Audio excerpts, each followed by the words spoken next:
Hello everyone. I'm your SP's teacher, Mrs. Kavita Kanade.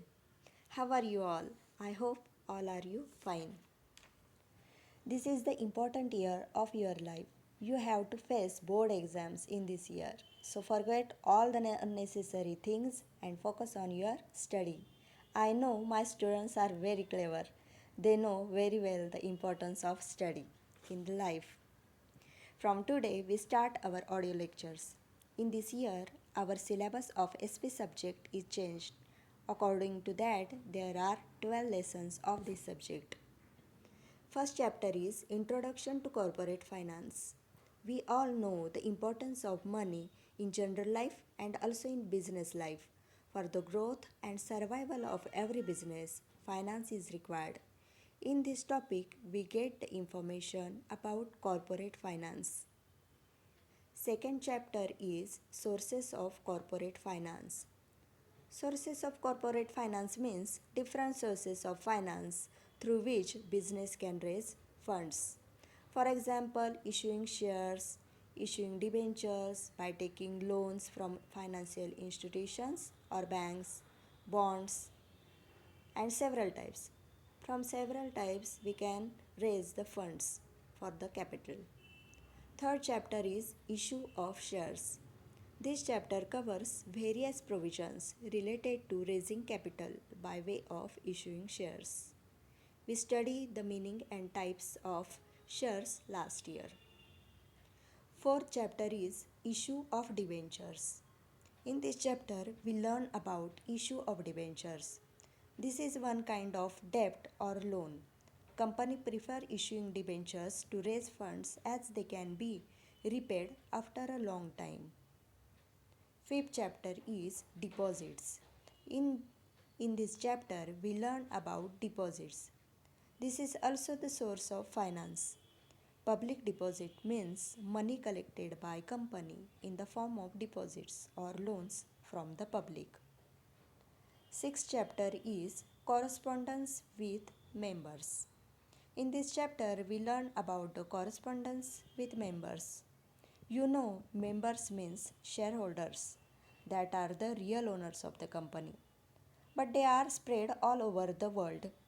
To keep the shareholders informed about the important matters of the company secretary write number of letters to the member.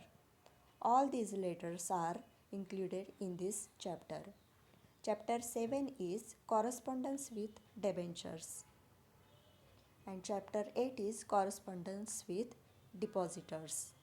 Chapter 7 and 8 are also related with the correspondence with debenture holders and depositors. From these three lessons, questions on letters always asked in board exam. That's why letter writing is important in these chapters. That means chapter 6, 7, 8. Now, chapter 9. Chapter 9 is depository system.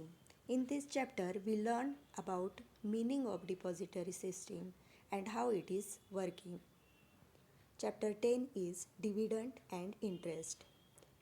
In this chapter, we learn about the meaning of dividend, types of dividend. Last year, we studied about the dividend. To whom it is paid? It is paid to the shareholders for the investment in the business, and the interest is paid to the creditors for the loan given by the company, for the loan given by them to the company.